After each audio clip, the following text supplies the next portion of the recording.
¿Sabes qué es 5W? Periodismo sobre lo que está lejos. Y sobre lo que está cerca. 5W es pequeñas historias y grandes explicaciones. Fotografía. Contexto. crónicas, Podcast. revistas, Libros. Denuncia. Las migraciones. la guerra, los derechos humanos, La cultura. el racismo, La pandemia. Oriente Medio. América Latina. Europa, Asia. África. Las socias. Las socias.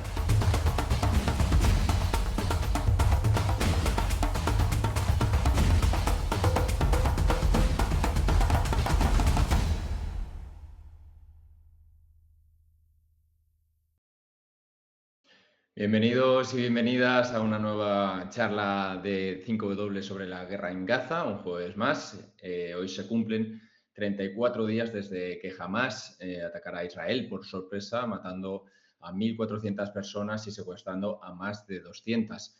En el lado palestino, que desde entonces, pues como sabéis todos, vive bajo un continuo bombardeo, ya son más de 11.000 muertos entre la Franja y Cisjordania, y de ellos más de 4.000 son menores, según anuncia el Ministerio de Salud en Gaza.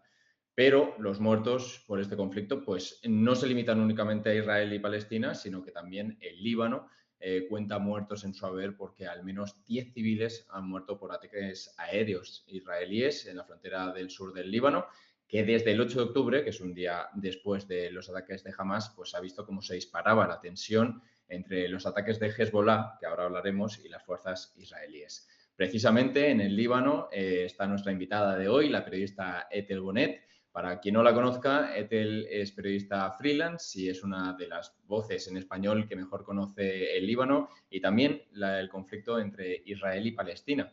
Además, también ha trabajado en otros países de la región como Yemen, Siria o Egipto, entre otros, y es autora también, de hecho, del tema que hemos publicado este martes, la pieza que lleva el mismo título que este Twitch, El dilema de Hezbollah, y en ella habla sobre la milicia libanesa y su papel en el conflicto con Israel. Aquí en pantalla la tenéis, por si queréis echarle un vistazo. Hemos aprovechado para charlar hoy con ella y que nos explique más, pero os recomiendo de verdad que de todas formas vayáis a nuestra web, a revista5w.com, y le echéis un vistazo para conocer más información al respecto porque merece la pena.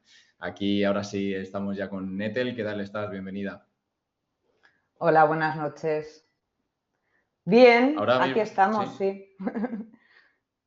Ahora mismo estás en Beirut, ¿no? Sí. ¿Cómo se está viviendo allí este primer mes de conflicto?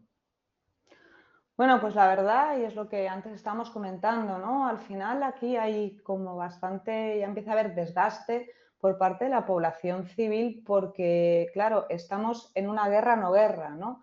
Al menos en Israel y en Gaza, pues se está viviendo una guerra total, pero aquí es una guerra limitada. Entonces, todo eso está haciendo que haya una situación de guerra en realidad, porque, claro, está afectando, pues, tanto la economía, están habiendo, como has comentado antes, ¿no? Están muriendo civiles, está también habiendo pues una gran catástrofe ecológica porque, claro, Israel está bombardeando con fósforo blanco lo que son todas las colinas y todos los campos de cultivo que hay en el sur del Líbano porque es en esa zona donde pues se suele, ¿no? Pues, colocar Hezbollah y de alguna manera pues limpiando, ¿no? Arrasando lo que son todos los montes, pues entonces ya no tienen un lugar donde poder esconderse pues con sus lanzaderas para tirar los cohetes contra Israel, ¿no? Y todo esto está ocurriendo cuando en este país oficialmente pues no está habiendo una guerra, ¿no? No se ha declarado oficialmente que hay una guerra en el Líbano. Entonces, claro, hay pues mucha gente que está viviendo pues con incertidumbre, hay gente que ya se ha marchado, ha habido muchos libaneses pues que han decidido, ¿no? El salir del país porque están esperando que la cosa al final pues vaya a escalar mucho más. Pero claro, al mismo tiempo, pues después de 34 días no ha habido esa escalada, ¿no? Entonces es complicado. Me ha gustado mucho el punto que has hecho, el apunte sobre el tema ecológico, porque es verdad que siempre nos fijamos si es lo importante en los muertos o en los desplazados, pero que también las guerras también tienen un impacto en el ecosistema, ¿no? Sí, aquí hay, bueno, están hablando de más de 40.000 hectáreas que están totalmente arrasadas. O sea, el Líbano precisamente es un país pues, mediterráneo, ¿no? Entonces, lo que son los olivos es como pues, una de las cosas más importantes, ¿no? La oliva, el aceite de oliva, hay árboles milenarios, ¿no? de olivos que, claro, que todo eso se está perdiendo también con una parte cultural del país. O sea, y claro, y eso al final es también pues una consecuencia de la guerra y es muy importante porque estás hablando que hasta no sé cuántos años, ¿no? Todo aquello no se va a poder repoblar y claro, están perdiendo los cultivos, están perdiendo las cosechas, están perdiendo el trabajo, ¿no? Toda la gente del sur del Líbano, que prácticamente más de 30.000 personas ya han tenido que evacuar la región y muchos pues se han marchado a casas de familiares, pero hay también otros que no tienen poder adquisitivo y están ahora mismo desplazados.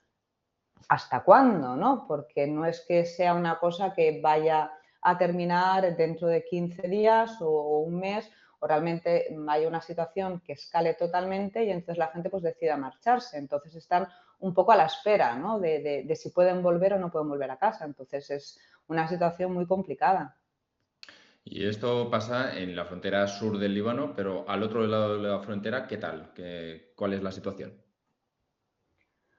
¿Te refieres en la parte israelí? En la parte israelí Sí. está ocurriendo lo mismo, ¿no? O sea, a la población se la ha evacuado porque la idea que había era de crear pues, una zona militar de 4 kilómetros a ambos lados, porque en un principio, ¿no? Es, dentro de los juegos, ¿no? de guerra que están llevando Hezbollah y Israel, es la de no causar bajas civiles. O sea, es algo que no hay ningún interés por parte de los dos hasta el momento de que realmente quiera que haya una escalada del conflicto, ¿no? Y es una de esas líneas rojas en el que si, lo dijo Hassan Nasrallah el otro día, ¿no?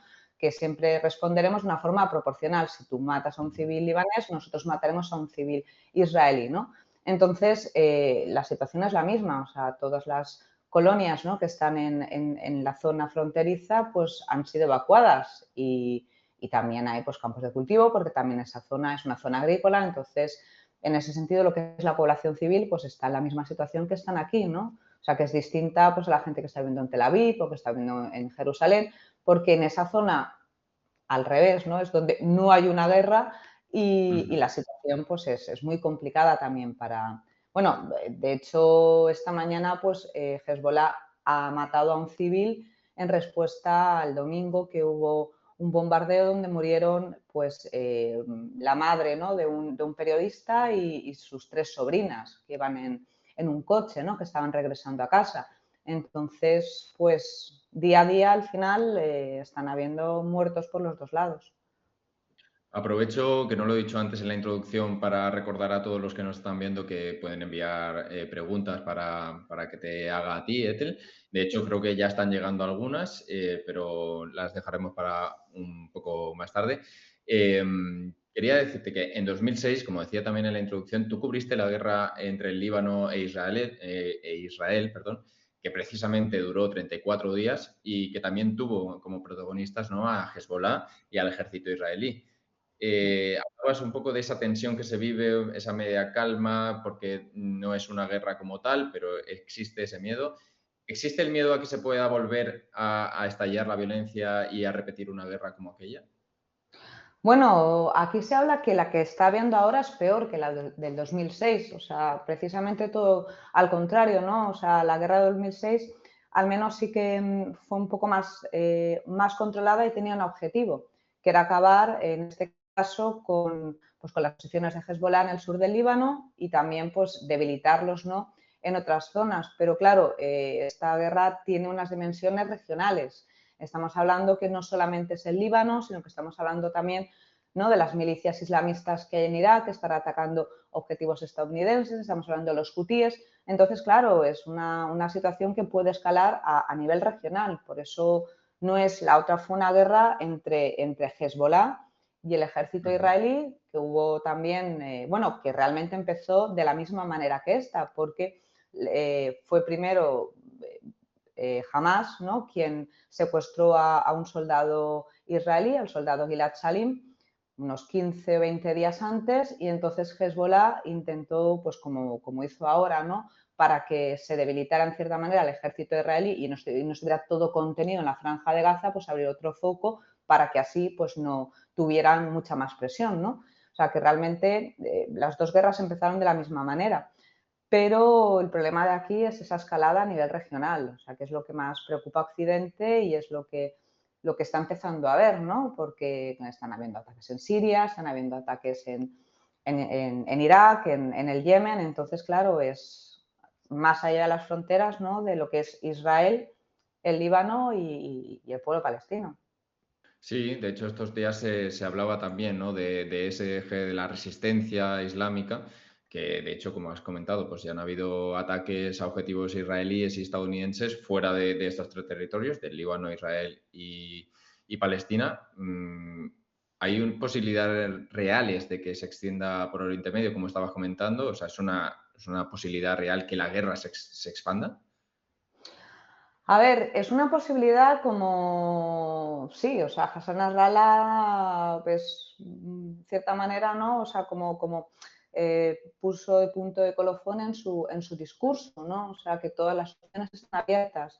Y bueno, y evidentemente el que se regionalice el conflicto lo es porque independientemente que él dijera que fue una operación 100% de Hamas y que también le sorprendieron a todos, pues todo el mundo sabe que evidentemente tanto Hezbollah como Hamas, como los hutíes, como pues, el movimiento, ¿no?, del pueblo iraquí, ¿no?, el Hashid al-Shaabi, o sea, son grupos que están financiados, que están organizados y que están pues, reclutados y preparados por Irán, porque es como hemos hablado, ¿no?, es el eje de resistencia que quien lo creó fue Irán. ¿Y cuál es su función? Pues de alguna manera ser un tapón. O sea, la función que tiene es ser un tapón para que Israel pueda atacar a Irán, porque tiene pues primero a Siria, a Irak y al Líbano y a Gaza.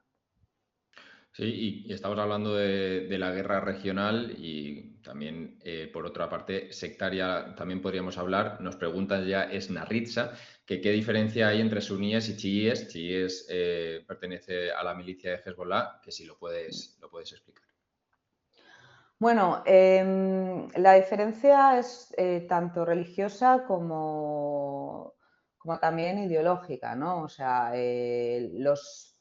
desde que empezó, pues desde que murió Mahoma, ¿no? O sea, los que siguieron a Mahoma eran sunís, pero había otra tribu que era la de Hussein, la de los nietos, ¿no?, del profeta Mahoma. Entonces fue una batalla que hubo entre en ese momento que eran los omeyas, que eran sunís, y entonces querían derrocar a Hussein, ¿no? Y entonces ahí es donde hubo la primera división entre lo que fueron pues, el pueblo, ¿no?, musulmán, y empezaron con todas las conquistas árabes a los demás países. Entonces, esa digamos que es la parte histórica donde empiezan esas diferencias. Pero a la larga, pues siempre ha habido pues, más intereses políticos, ¿no? O sea, se ha intentado, porque siempre ha sido una región donde la unidad es lo que menos ha habido, ¿no? Ni siquiera en la Liga Árabe, que es la desliga árabe, porque nunca se llega a un acuerdo, ¿no? Entonces, en cierta manera, pues se ha hecho pues, esas coaliciones, ¿no? Y se han dividido así, o sea, los países sunís están en una banda y los otros se apoyan en la otra banda, ¿no? Por ejemplo, el tema de Siria, o sea, realmente no son los alawís, no son chiitas, pero bueno, al final pues tienen como más relación con Irán y con Hezbollah y el Líbano, y entonces pues no se han puesto más en ese bloque. Pero realmente, y es verdad, o sea, es el principal problema que tienen, ¿no? Porque más que con cristianos y más que con otros tipos de secta, o sea, en este caso el poder entre los sunís y los chiíes, ¿quién lo representa? Pues Arabia Saudí es la parte suní y los Emiratos Árabes, y la parte chií, pues en este caso principalmente es Irán, ¿no? Porque Siria pues es un país que pobrecito está totalmente pues destrozado, ¿no? Y políticamente pues ya no tiene ningún tipo de poder, aunque siga estando Bashar el-Assad como presidente, pero claro, ya pues prácticamente no pinta nada, ¿no? En el tablero regional. Y eso son realmente las diferencias y lo que ha habido para que siga habiendo, ¿no? esa división entre suníes y chiíes y al final se estén matando entre ellos. También, en este caso, en el eje de la resistencia, pues Hamás es un movimiento suní, no es un movimiento chií, pero hay ese interés porque está en contra de Israel, entonces ha sido aceptado, digamos, en ese eje de la resistencia, ¿no? Que en realidad el eje de la resistencia pues es más son movimientos chiíes, tanto los hutíes como en Irak, que también está Hezbollah y luego está Muqtada al-Sadr y otros grupos, ¿no? Que son chiíes. Pero en este caso, pues claro, es como una liga, ¿no? de movimientos islámicos, en este caso, pues contra la idea esa de Occidente, de Estados Unidos y en este caso, pues claro, Israel también.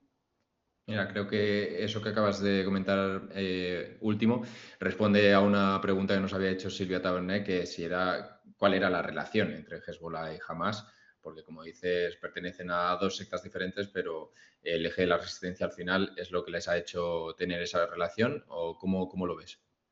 Sí, no, o sea, Irán tuvo que trabajar mucho para conseguir que hubiera pues esa complicidad, ¿no? entre los dos, o sea, y eso se vio en los últimos años y especialmente pues en el último año, o sea, en el último año además hubieron una serie de historias que nadie en ese momento se las percibió y era un poco como la antesala de lo que ha venido a pasar ahora, ¿no? O sea, vino Ismail Haniyeh y también de la yihad islámica, se reunieron con Nasrallah, después de aquello pues hubo un primer ataque, lanzamiento de cohetes a finales de abril, que no lo reivindicó Hezbollah, que en este caso lo reivindicó un grupo de Hamás, ¿no? O sea, que ya se estaba viendo, ¿no? que había pues una unidad, ¿no? y una idea de lo que luego pasó después, aunque sigan insistiendo que fue algo que solamente lo organizó al 100% Hamás y no estaba en contacto con el resto de los países del eje de la resistencia, que evidentemente no ha sido así, porque han habido esas reuniones, porque Hezbollah al principio, o sea, el discurso de Nasrallah fue prácticamente un mes después, pero cuando empezaron, en todo momento decían que estaban coordinando, observando y siguiendo lo que estaba pasando en Gaza. Entonces...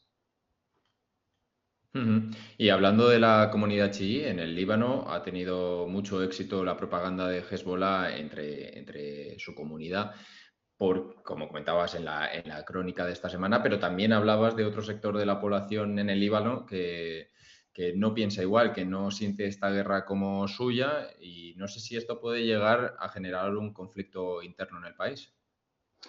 Sí, es uno de los miedos que hay porque realmente el Líbano es un país donde viven y no conviven 17 sectas religiosas y siempre el fantasma de la guerra civil sigue estando. O sea, la situación además económica, política que está atravesando el país porque está en una situación de múltiples crisis. No hay presidente, no hay gobierno, el país está en bancarrota y siempre yo me lo planteaba, ¿no? Decía, este país solamente tiene dos salidas, una es otra guerra civil o una guerra con Israel, porque era la única forma, ¿no? que realmente pudiera salir del atolladero en el que se encuentra porque es absoluto, ¿no? Entonces, sí, o sea, de momento está habiendo contención por parte de los otros partidos políticos, porque contención o miedo, ¿hasta qué punto? ¿No? Porque lo cierto es que no ha habido ningún tipo de represalia en contra de Hezbollah, ni siquiera públicamente que ningún otro líder político pues haya dicho que estamos en contra, ¿no? de lo que está pasando. O sea, entonces, en cierta manera, ellos no participan en la guerra, no quieren una guerra, pero tampoco están denunciando o están en contra de Hezbollah, ¿no? O sea, que hay como un silencio total que al final es más, pues eso, ¿no? O sea, una contención porque al final todo el mundo tiene miedo que la cosa pueda degenerarse más y termine siendo una guerra civil, porque, bueno, Hezbollah es la única milicia que oficialmente tiene armas, pero en el Líbano todo el mundo tiene armas. Sí, es una milicia fuertemente armada, pero también es un partido político. ¿Cuál es el papel, qué rol juega en la política del Líbano Hezbollah? Bueno, yo creo que el mayor error o desliz, en este caso, que tuvo Hezbollah es haberse metido en la política interna. O sea, Hezbollah fue creado por Irán, es su criatura, ¿no? Y la función que tenía Hezbollah cuando empezó a formarse el movimiento en 1982 era repetir la revolución islámica en el Líbano. O sea, esa fue la intencionalidad de Irán de reclutar a jóvenes chiíes en Baalbek y pues eso, adoctrinarlos, formarlos, y su manifiesto era lealtad al Ayatollah Khomeini y el hacer un Estado islámico en el Líbano. ¿Qué pasó? Que cuando Hezbollah en 1992 ya empezó a formar parte, ¿no?, como partido político, claro, se dieron cuenta que no era factible, no era posible el poder hacer un Estado islámico en un país donde hay 17 sectas religiosas. Entonces, claro, tuvo que ceder, ¿no?, tuvo que cambiar esa política que tenían, y fue lo que ya un poco incluso hasta desvirtuó, ¿no?, cuál era su verdadera función, porque también llegó un punto en que como milicia armada, después de que en el año 2000 se retiraran las tropas israelíes, pues ya tampoco tenía una función como movimiento de resistencia islámica, porque no había contra nadie que resistirse. Y por otro lado, pues claro, como partido político, pues tenía que hacer concesiones, tenía a otros partidos cristianos, ¿no?, que también están con ellos, y claro, y los electores pues no todos coincidían con los ideales de Irán. Entonces, todo eso fue lo que también un poco ha hecho las distintas generaciones. O sea, la primera generación de Hezbollah nada tiene que ver con la de ahora, porque claro, ya son libaneses. Es gente que ha nacido en el Líbano y lo que le preocupan son los problemas de su país, no lo que dicta Irán. ¿Y cuál es la estrategia a partir de ahora? Vamos a hablar de esto porque el discurso que dio Hassan Nasrallah el pasado viernes pues se pretendía o se esperaba que fuera muy contundente. Como dices tú, a lo mejor esa política interna ha influido demasiado y al final el discurso que dio pues se quedó, como he dicho antes, en dos aguas, ¿no? ¿Cuál será la estrategia, cómo lo ves tú, que va a seguir a partir de ahora Hezbollah? Hombre, como decías, ¿no?, el discurso al final, Nasrallah tenía mucha presión interna, ¿no?, porque el país no puede ahora mismo el poder asumir una guerra. O sea, estás hablando de unas infraestructuras que funcionan a medio gas, estás hablando que no hay agua suficiente para que los camiones cisterna de los bomberos puedan apagar un fuego, porque no la hay. Estás hablando que a lo mejor no hay ni gasolina para que el camión pueda llegar.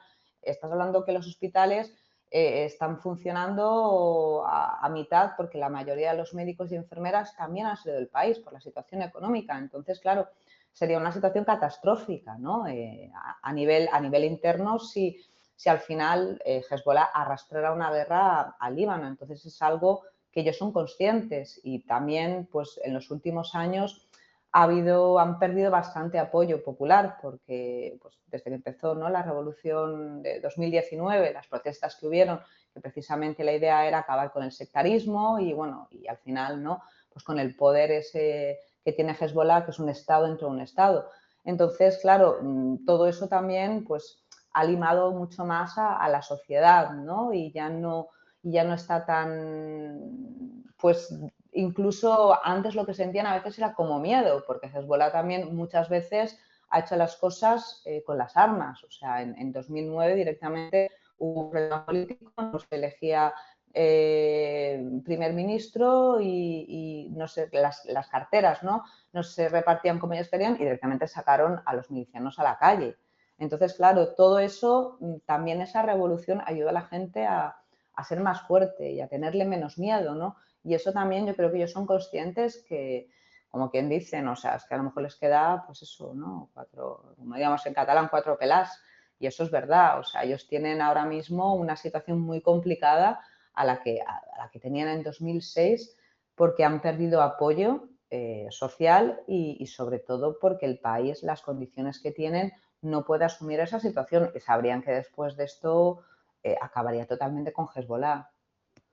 Sí, están perdiendo apoyo, como dices, pero por otra parte también mencionas en la crónica que necesitan, ¿no?, alimentar ese eje y no sé si la presión de Irán, el apoyo de sus militantes chiíes que sí que están en el Líbano y de otras milicias externas de ese eje que estábamos hablando, ¿crees que puede llegar a forzar la entrada formal de Hezbollah a una guerra total contra Israel? Sí, bueno, es lo que dice él, todas las opciones están abiertas y claro, el problema es que cada día hay una escalada mayor en la frontera, o sea, están bombardeando muchísimo, entonces llegará un momento que se pueda ir de las manos y en el momento en el que ya pues no sean 4 civiles, ¿no?, un coche calcinado con una familia entera, sino que sea un edificio entero y mueran 20 o 30 civiles, o en el caso contrario, Hezbollah pues pueda, bueno, o que lancen, ¿no? Porque, claro, Hezbollah tiene un armamento muy poderoso, o sea, lo que pasa es que de momento no lo está enseñando, ¿no? Está utilizando, pues, misiles de corto alcance, pero bueno, hace 3 días no fue Hezbollah, sino que fue Hamas quien lanzó misiles a 40 kilómetros que llegaron a Haifa, ¿no? Entonces, claro, si todo eso al final escala y al final, pues incluso ahora les han traído misiles antibuque, o no sé cómo se llaman, para los barcos. Entonces salió, ¿no?, que Rusia había traído anticruceros, ¿no?, misiles anticruceros. Entonces, claro, todo eso es material que se está preparando para todas las opciones. O sea, que evidentemente todo puede escalar y si escala, además, tendría una razón de ser en el que entrará en la guerra plenamente porque, claro, están atacando el Líbano, ¿no? O sea, ahora de momento todo se está centrando en posiciones militares a ambos lados de la frontera y se está intentando que no caiga en la población civil. Evidentemente, aunque son misiles de precisión y también hay muchos drones, ¿no?, que son los que están atacando y demás, pues alguno puede entrar en las casas o pues como el otro día, ¿no? O sea, pero de momento se está intentando que sea solamente pues un desgaste militar en ambos lados. Y si se diera el caso, estamos teorizando, porque no ha ocurrido aún, pero si se diera el caso de que Hezbollah entra en una guerra total, como comentabas, Hezbollah no es Hamas, tiene un aparato, tiene una capacidad militar mucho mayor que el resto en la región y además cuenta con el apoyo total de Irán, pero aún así podría hacer frente a Israel en una guerra. Yo pienso que no porque es algo que independientemente que tenga misiles de crucero, independientemente que tenga drones de estos pues, drones de ataque, ¿no?, y los que traerán los Shahid y tenga, pues está muchísimo mejor armado que en 2006, porque claro, en 2006 dicen, ¿no?, que al final fue una batalla que la ganó Hezbollah porque consiguió, pues, fue la guerra más larga que ha tenido Israel con cualquier país árabe. Nunca había habido una guerra de 34 días y al final, pues bueno, hubo bastantes bajas militares por la parte de Israel, pues creo que acabaron con 2 o 3 buques, ¿no? Y con un montón de armamento que, claro, que al final pues dijeron, ¿no?, que habían salido victoriosos. Bueno, la realidad es que no fue así, porque luego fue un golpe muy duro para Líbano, pero no pueden hacer nada con los cazas. El Líbano no tiene ningún caza. Entonces, independientemente que puedas tener lanzaderas, ¿no?, para antitanques y también antiaéreas y demás, ante una flota de cazas F-15 o F-16, el Líbano no tiene nada que hacer, o sea, lo destruirían, como dice Israel, ¿no? O sea, que es la destrucción total del país. Y eso es para mí lo más serio, ¿no? Porque Israel, si entra, va a entrar así, no va a lanzar un misil sin más. O sea, si se declara una guerra total, va a entrar con aviones. Y entonces aquí no van a poder hacer nada porque no hay ningún avión. No tiene el Líbano, ni siquiera el ejército libanés, creo que tiene 2. En caso de que se diera esa situación, ¿crees que si se ataca a Hezbollah en un enfrentamiento cara a cara, Irán también entraría? ¿Sería ese el punto de partida, digamos, para Irán? Sería el punto de partida y el punto de final, porque claro, si evidentemente Irán enseña los dientes, tiene a los buques estadounidenses apuntando desde, desde el mar, ¿no? Y entonces sería una escalada que estaríamos hablando de una guerra, de una tercera guerra mundial, o sea, sería demasiado, o sea, porque evidentemente si Irán intenta atacar a Israel, no va a poder hacer nada, o sea, Estados Unidos no lo va a permitir. Nos preguntan por el chat, Shalbatón se llama, que en referencia a Irán, que si es verdad que en general la población de Irán se enfrenta a la postura del gobierno sobre Hamás. Bueno, en Irán, igual que en el Líbano y en otros países, pues hay las dos posiciones, ¿no? Lo que pasa es que, claro, estás hablando de países donde la libertad de expresión es ninguna. Entonces, claro, todo lo que sea ir en contra los intereses del régimen de los ayatolás, pues es algo que ya se ha visto, ¿no? En manifestaciones que han habido en Irán anteriormente, que han acabado pues, con cientos de muertos, ¿no? Entonces, claro, ni la población iraní apoya a Hamás, ni la población libanesa apoya a Hezbollah, pero evidentemente cuando estás hablando de regímenes donde encarcelan a la gente por levantar la voz, pues no pueden hacer prácticamente nada, ¿no? O sea, y yo esa es la parte que también veo, ¿no? Hasta qué punto, quiero decir, durante 75 años a nadie le importaba Palestina, a nadie, me refiero a los países árabes, nunca han movido un dedo, nunca ha habido realmente ningún tipo de denuncia, ¿no? Contra los crímenes que se están haciendo en Gaza, nunca realmente en la Liga Árabe pues, se ha llevado, ¿no? A ningún tipo de estamento en el que se esté hablando de cómo se pueden hacer esos dos estados. O sea, entonces, ahora mismo, o sea, hasta qué punto el resto de países estarían dispuestos a tener una guerra en su propio país por apoyar a la franja de Gaza, ¿no? Esa es la otra parte que dices, ¿se puede regionalizar la guerra? Pues no sé hasta qué punto, o sea, puede ser que sí, o sea, realmente que vaya a ser un cambio y acabe esto en una tercera guerra mundial, porque claro, si se regionaliza son muchos factores, tienes Arabia Saudí, tienes Estados Unidos, los intereses de Israel, Egipto, o sea, que son demasiadas cosas que sería imposible controlarlas, ¿no?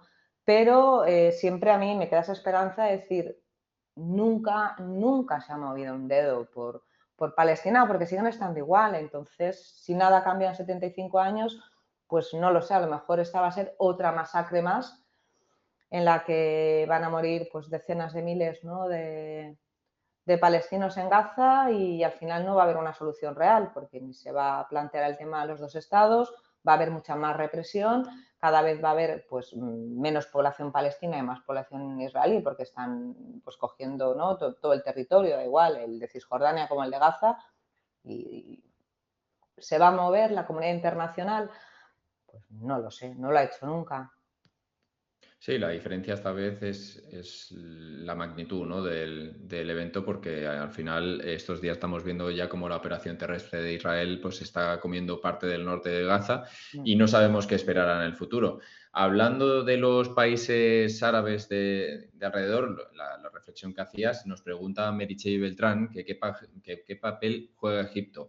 Pero antes de responderle, le recomendaría a Meritxell que se viera también la charla que hicimos con Nuria Tesón hace 2 semanas, que ahí sí que nos centramos solo en hablar de Egipto y la guerra en Gaza, así que ahí lo tiene, y también tenemos una crónica que publicamos de Nuria Tesón también, pero te escuchamos a ti hablar.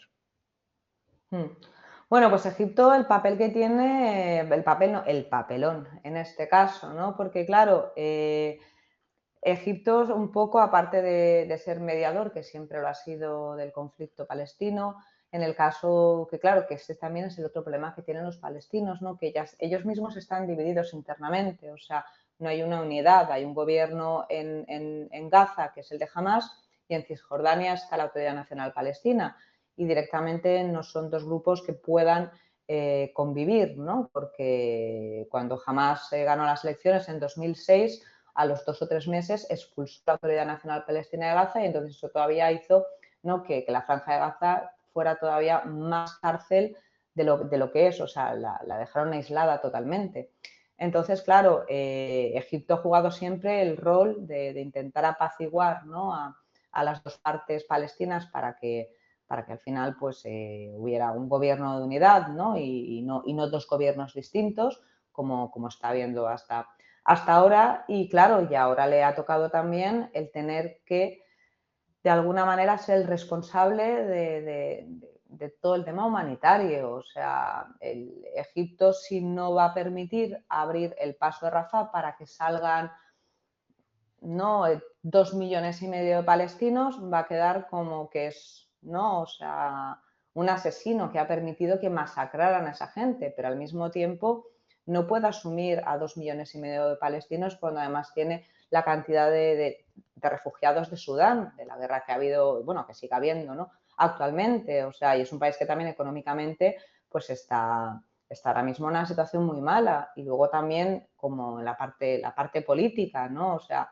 Hamás es pues el hermano pequeño de los hermanos musulmanes, o sea, Abdel Fattah el-Sisi, ¿no?, el mariscal el-Sisi, él intentó acabar con los hermanos musulmanes porque para él era realmente pues un peligro, ¿no? O sea, porque se dieron cuenta que podían ganar y intentaron gobernar, pero bueno, al final pues se decidió que un gobierno islamista pues no interesaba en Egipto y entonces pues se permitió, ¿no?, que hubiera un golpe militar y entonces pues se volviera un régimen dictatorial mucho peor que el de Hosni Mubarak. Entonces, claro, para él realmente el que tuviera a Hamás en su territorio, eso sería muy peligroso. Entonces, claro, no lo va a poder permitir, ¿no? Entonces, queda ahí con el papel del malo. O sea, que es lo que va a poder hacer Egipto, porque claro, tiene esa responsabilidad, o sea, tanto la humanitaria como la de mediación, ¿no?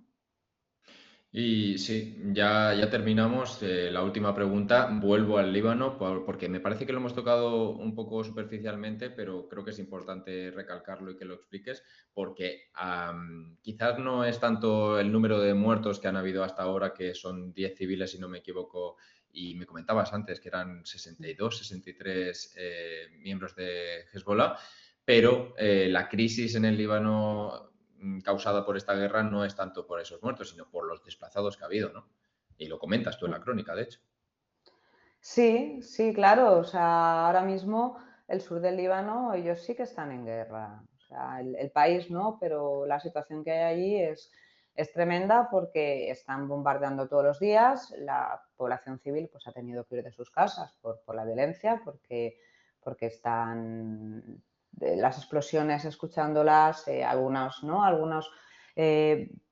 misiles pues caen cerca de la población civil. Se intenta que sea todo en terreno más abierto, pero bueno, también lo ha habido porque han muerto civiles, definitivamente, ¿no? Y el problema principal también que hay es ese, o sea, que se están utilizando pues bombas, ¿no?, de fósforo blanco que están pues causando incendios en lo que es pues todos los bosques que hay allí, las hectáreas de cultivo. Estamos hablando de que esa población de todo el sur del Líbano es agricultor. Entonces, claro, o sea, es un problema no solamente de ahora, sino un problema que va a tardar años para que en un país que además ya está económicamente hundido, como para que encima esa gente que es agricultora pues haya perdido sus tierras y su trabajo durante años. Y claro, y es que ni siquiera se puede contener la cantidad de refugiados que están, de desplazados, es decir, que están llegando porque no hay dinero en los ayuntamientos. O sea, yo estuve en Tiro hablando con el alcalde y decía que claro, que bien, que está bien que la gente esté ayudando, que les esté dando un plato de comida, que tengan los colchones, ¿no?, en las escuelas, en sitios pues que, sin ningún tipo de higiene, ¿no?, con 2 baños donde no se pueden duchar. Y claro, están habiendo pues enfermedades, están habiendo problemas de sarna, están habiendo pues gente que no puede ir a un hospital porque no puede, porque los hospitales no están funcionando bien, porque además los hospitales en el Líbano, la mayoría de la sanidad es privada, entonces los pocos hospitales públicos que hay ya están saturados. Entonces, claro, no hay ninguna forma, ¿no?, que el país pudiera de alguna manera poder asumir pues una crisis humanitaria si es mucho más grande, ¿no? Porque de momento es la zona de 4 kilómetros, pero a lo mejor va a empezar, ¿no?, a ir poco a poco extendiéndose y claro, toda la población del sur es mucha y no hay forma de poder, ¿no?, ayudar a tanta gente porque es que no hay dinero en los ayuntamientos, es una bancarrota total. Sí, como dices, si quieres terminamos ya aquí la charla, Ethel. Muchísimas gracias por tu tiempo y por ayudarnos también a entender un poco más el conflicto entre Israel y Palestina desde ese punto de vista del Líbano. Y nada, muchísimas gracias y a ver si te tenemos aquí más veces. Pues muchísimas gracias y ha sido un placer. Igualmente. A todos vosotros, a los que os habéis conectado y a los que habéis comentado, también muchísimas gracias como siempre por apoyarnos. Tenéis en la página de 5W toda la cobertura que estamos haciendo de la guerra en Gaza. Tenéis desde crónicas, columnas y estas charlas que podéis revisitar también a través de los canales de YouTube y de Twitch. Y si queréis apoyarnos aún más, pues que sepáis, como siempre, lo que decimos, que os hagáis socios o que, como se dice en catalán, que escampeu la veu, que lo compartáis por las redes sociales a todos vuestros amigos y colegas. Nada, lo dejamos aquí por hoy. Muchísimas gracias como siempre y nos vemos en el siguiente.